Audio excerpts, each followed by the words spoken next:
दीपक झा, जातीय जनगणना की आप मांग तो रख रहे हैं, इस मुद्दे को जोर शोर से अपने जो राज्य हैं विधानसभा चुनावों में भी आप जोर शोर से उठा रहे हैं, दावा कर रहे हैं हमारी सरकार आती है तो जातिगत जनगणना कराएंगे, लेकिन जहां की करा ली वहां के तो आंकड़े जारी कीजिए। बिल्कुल पूजा जी, आपके सवाल का जवाब मैं जरूर दूंगा, लेकिन उससे पहले यहाँ पे भाजपा के बेहद काबिल प्रवक्ता जो है ना, बेहद गर्मजोशी के साथ बड़ी बड़ी बातें कर रहे थे कि कमलनाथ जी ने मना कर दिया।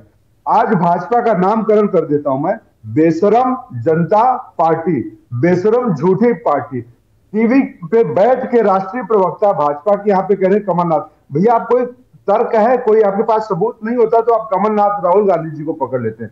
आपने अपना तो रंग दिखा दिया, आपने कह दिया कि हमने हिंदुओं को एकत्रित करने की बात कर रहे हैं, हम हिंदुस्तान को एकत्रित करने की बात करते हैं। राहुल गांधी जी और कांग्रेस पार्टी हिंदुस्तान की बात करती है, हिंदुस्तान को जोड़ने की बात करती है।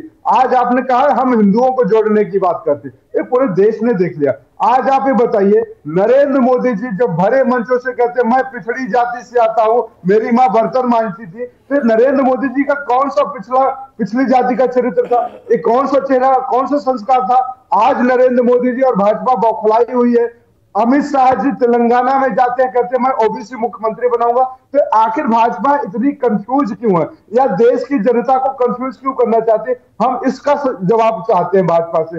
दूसरी बात, आप यहाँ पे आइए, नरेंद्र मोदी जी भरे मंच से कहते थे फ्री की रेवड़ी बंद करो, यही कहते थे ना, पूरा देश सुनता था, आप भी चलाते थे, आपने भी सवाल किया, हाँ भाई देश का नुकसान हो रहा फ्री की रेवड़ी। ये 80 करोड़ लोगों को फ्री की रेवड़ी अगले 5 सालों तक अपनी पॉकेट से देंगे या अडानी इनका जो मुखिया है उसके पॉकेट से निकाल के देंगे? ये राकेश शर्मा जी, देश को कंफ्यूज मत करिए, आप विकास पे बात करिए। आपने किसानों क्या दुगनी करने के लिए करी थी, आपने क्या दिखाया? आपके पास आपने कहा था पक्के मकान बना के देंगे लोगों को, देश में गरीबी मिट जाएगी, पक्के मकान ही मकान। ठीक है, अब मेरे सवाल का भी जवाब दे दीजिए। और ये सवाल राकेश जी ने भी पूछा था कि जहां जातिगत जनगणना करा ली वहां के आंकड़े कब आप रिलीज करेंगे?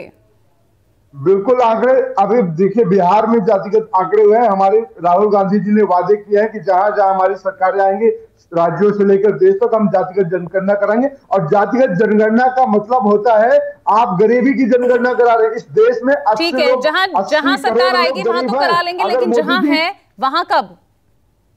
वहां भी होगा, बिल्कुल शुरू हो जाएगा। अब देखिएगा, जहां जहां हमारी सरकारें वहां पे चुनाव के बाद शुरू हो जाएगा, इसमें कोई दो मत है ही नहीं।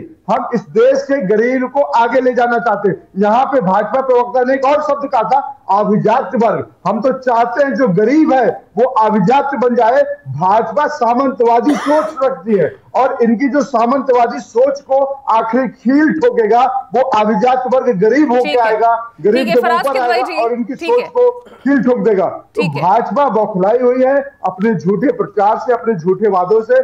इसीलिए इन्होंने शिवराज सिंह जैसे ओबीसी व्यक्ति का अपमान किया, उसको मंच से हटा दिया नरेंद्र मोदी जी। उनका मंच से नाम लेना तक उचित नहीं समझते। तो भाजपा का चरित्र देखिए, संस्कार देखिए कि शिवराज सिंह चौहान जो मुख्यमंत्री का चेहरा है, वहां पे जो मुख्यमंत्री है उनका अपने भरे मंचों से नाम ही नहीं लेते। तो राकेश त्रिपाठी जी अपने इनको बताएं कि ऐसी क्या समस्या है कि शिवराज सिंह का नाम नहीं लेना चाहते? राहुल गांधी जी का नाम आप जब बिना आपकी बेतरनी पार नहीं होती, मुझे पता है, लेकिन राहुल गांधी से ज्यादा गरीबों का नाम लीजिए, राहुल गांधी से ज्यादा प्रधानमंत्री के कुकर्मों का व्याख्यान करिए जो प्रधानमंत्री ने झूठ बोले। ठीक है दीपक, इन सवालों को मैं जवाब दूंगी। फराज किदवई जी के पास में जाना चाह रही हूँ। फराज जी, पीडीए कार्ड चलेगा